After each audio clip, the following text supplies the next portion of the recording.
సమయంలో నాకు అండగా ఉన్న అందరికీ పాదాభివందనం. నేను కేసీఆర్ బిడ్డను, తెలంగాణ బిడ్డను.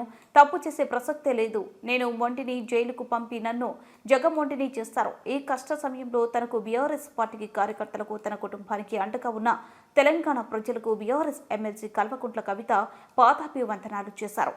తిహార్ జైలు నుంచి విడుదలైన తర్వాత కవిత మాట్లాడుతూ, నేను కేసీఆర్ బిడ్డను, తెలంగాణ బిడ్డను. నేను తప్పు చేసే ప్రసక్తి లేదు. నేను అసలే మొంటిని. నన్ను జైలుకు పంపించి జగమొంటిని చేశారు అని తేల్చి చెప్పారు. తన తప్పు లేకుండానే జైల్లో వేశారన్నారు. తనను అక్రమంగా, అన్యాయంగా కేవలం రాజకీయ కక్షతోనే జైలుకు పంపించారన్నారు.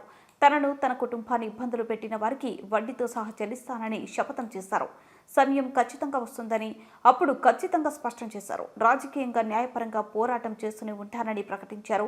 18 సంవత్సరాల నేను రాజకీయాల్లో, ప్రజా జీవితంలో ఉన్నానని, కానీ వ్యక్తిగతంగా తనకు, కుటుంబానికి, తన పిల్లలకు దూరంగా ఇంతకాలంగా ఎప్పుడూ లేనని భావోద్వేగానికి ప్రసంగం చేశారు. తన సోదరుడు మాజీ మంత్రి ఎమ్మెల్యే కేటీఆర్, ఎమ్మెల్యే మాజీ మంత్రి హరీష్ రావు మరియు బీఆర్ఎస్ నాయకులకు, కార్యకర్తలకు ప్రత్యేకంగా ధన్యవాదాలు తెలియజేశారు. सिर्फ राजनीति के वजह से हमें जेल में डाला गया है, हमारा कोई गलती नहीं है और ये जरूर हम फाइटर है, हम लड़ेंगे, हम अपने आप को बिल्कुल बेगुनाह साबित करेंगे। Thank you so much. जय तेलंगाना।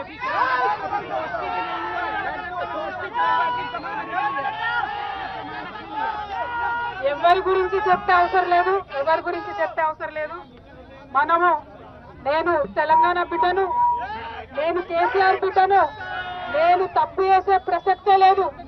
నేను మొండిదాన్ని, మంచిదాన్ని. అనవసరంగా జైలుకు పంపి నన్ను జగమొండిని చేసిండ్రు.